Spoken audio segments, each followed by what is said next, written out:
Elbette olarga aytmak Kırım Tatar tilimizde laf etimiz. Birinciden muracatımız kimligimizni unutmayın.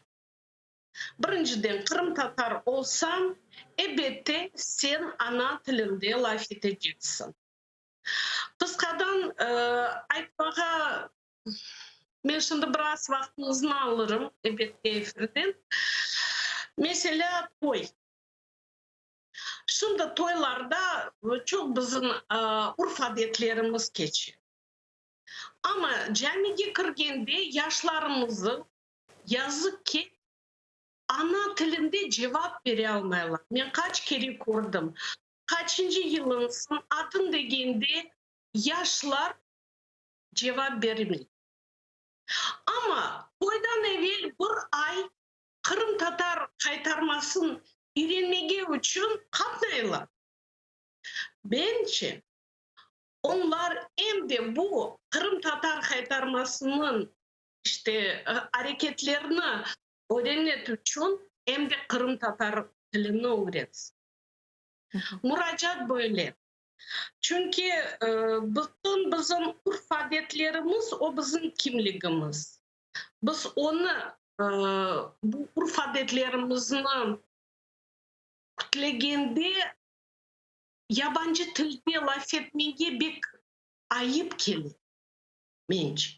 Onun için insan özünü terbiyeleyecek ve birisi onun üstünden durup ayda laf et bu tilde desek o bir şeyge getirmez. Men daima Yunus Kandım'ın sözlerini, onun bir güzel şiiri var. Ana tilim şiiri degen. Ve bakınız ne kadar güzel ve şeylerini ayıttı.